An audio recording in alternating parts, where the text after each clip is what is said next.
And so many of us still struggle with these voices that tell us we're not good enough, we don't measure up, we aren't worthy of love. These voices of judgment, of condemnation, of self-hatred often, that have been implanted into us. And I believe that the work of spirituality is to help us overcome those voices.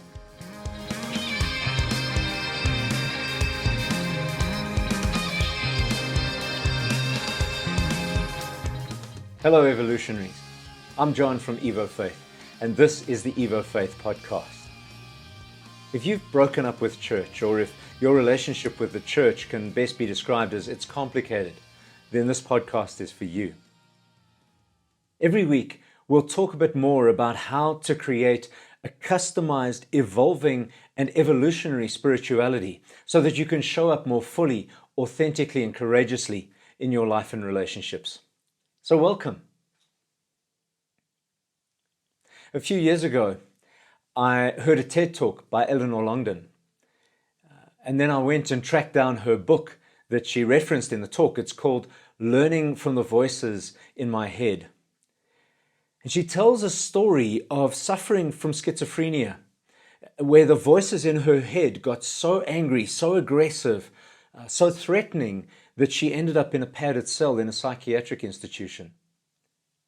But thanks to one therapist, I think he was a psychiatrist, she was able to make her way out of the darkness and discovered that these voices were parts of herself, trying to make her aware of things she needed to deal with.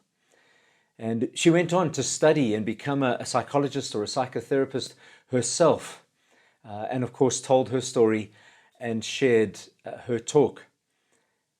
She still hears the voices in her head, but now they're helpful, and she's learned how to function well and allow them to lead her and guide her.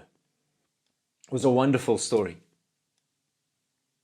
And it got me thinking that we all have voices in our heads. Maybe they're not as loud as Eleanor Longden's, and maybe they don't feel like they're outside of us to the same extent, but they can be equally destructive or equally creative depending on what we do with them. And for many of us, those voices have kind of been implanted into us from our spirituality, our churches, our spiritual communities, and they are voices of toxicity. Of course, some of the voices that we have in our own heads originate from within us. Some come from people around us, from family, friends, and culture, and yes, church as well. And I know that many people have found religion extremely healing and helpful, and religion and faith have helped them to counter negative voices in their heads. But if you're here, I think there's a good chance that, like me, religion has been something that has implanted negative voices, voices that have harmed you. Voices that have said things like, you're not worthy to be loved. You're so lucky that there's a thing called grace because God couldn't ever love you unless Jesus died for you. You have to be perfect as God is perfect. I mean, perfect? Really? I mean, think about it. We have to be perfect. That's actually quite crazy. From an evolutionary perspective, everything is evolving, everything, including you. And that means, by definition, that nothing is perfect because it's constantly changing. And you're evolving because you should be, because that's how the universe works. You're not meant to be perfect. Perfection is stagnant and unchanging. You're meant to be evolving if you're growing. And even if you did reach perfection, it wouldn't last long, because what's perfect for today or for this age isn't perfect for the next. And so many of us still struggle with these voices that tell us we're not good enough, we don't measure up, we aren't worthy of love. These voices of judgment, of condemnation, of self-hatred often, that have been implanted into us. And I believe that the work of spirituality is to help us overcome those voices, the way Eleanor Longden overcame hers. Now, if you've broken up with church, or if you have a complicated relationship with church, then you probably have a fairly difficult relationship with spirituality. Maybe you don't believe in God anymore, or you're not sure whether you do or not. Or maybe your view of God is so different that you're not sure it even counts as God. That's okay. You can still be spiritual, which for me is really about being conscientious and intentional about your own evolution. It's about showing up fully, authentically, and courageously in your life and relationships. And spiritual practices, by which I mean the stories we tell, the language we habitually use, the symbols that fill our vision, the rituals that develop our habits, these things help us to be more conscious and intentional. And they're exactly what we need to work with the voices in our heads. So what are the voices in your head?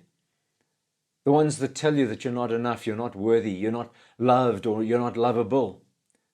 Take a moment now in silence and let those voices surface. I'm sure it won't be hard. Usually those negative voices come to the surface fairly easy for most of us. What are those voices actually saying? Do they have any foundation for their negativity? Where do they come from? Or maybe you could ask this question: who do they sound like? Do they sound like a parent, a priest, a Bible study leader, an older sibling? If the voices in your head sound like somebody else, that's a pretty good indication of where they originate. Do you really believe what these voices are telling you? Are they telling you the truth? Or can you see that they're not? Can you recognize that they are just one way of looking at you, one way of looking at your life? You don't have to believe them. Now, don't get me wrong. There may well be places where these voices in our heads can show us that we still need to grow and evolve, and that's okay. But if there's judgment and hatred, if there's mocking, diminishing, devaluing, then that's garbage. Then we need to tell those voices that we're not going to listen to them. They're not allowed to talk to us like that. So take a moment, you might even want to pause the video, just to identify those voices in your head that you're wrestling with, those toxic voices that break you down. But I bet they're not the only voices. I bet there are other voices, usually quieter, less insistent, probably gentler and kinder.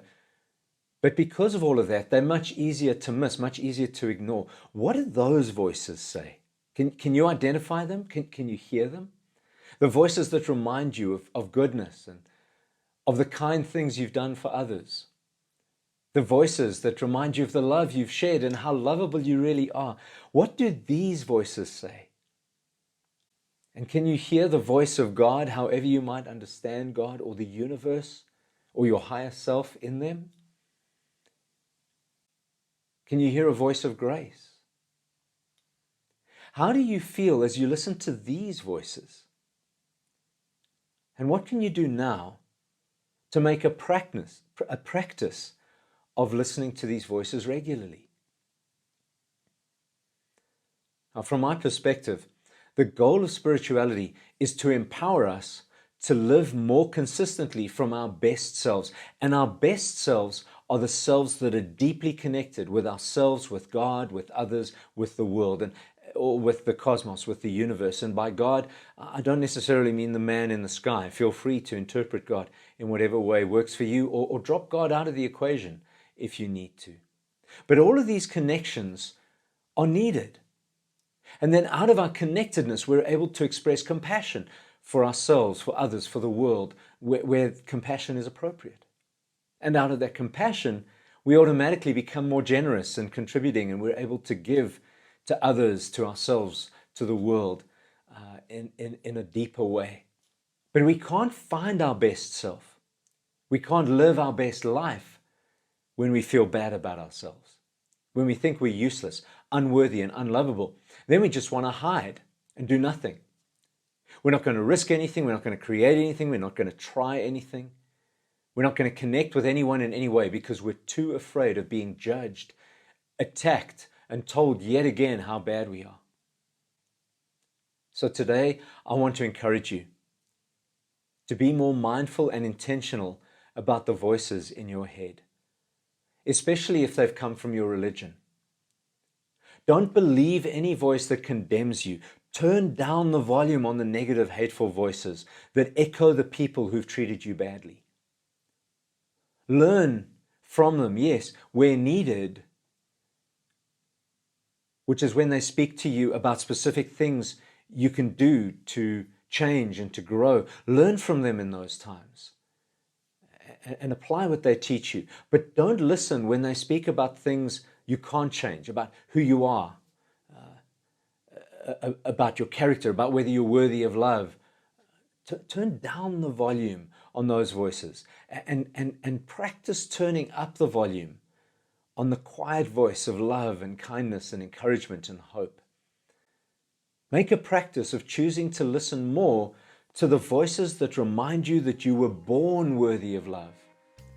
And learn from the voices that show you how to connect more deeply with your own sacred self, with the divine, however you understand that, with others and with the world. So what are the voices in your head? How can you turn down the volume on the toxic ones? Turn up the volume on the positive ones, the healing ones. And how can you use a practice, a spiritual practice, to help you do that? A regular, repeating activity of listening, identifying, turning down, or turning up the volume. That's it for this time. I hope this has spoken to your heart. I hope it'll help you to evolve more consciously and compassionately, especially to yourself this week. Catch you next time.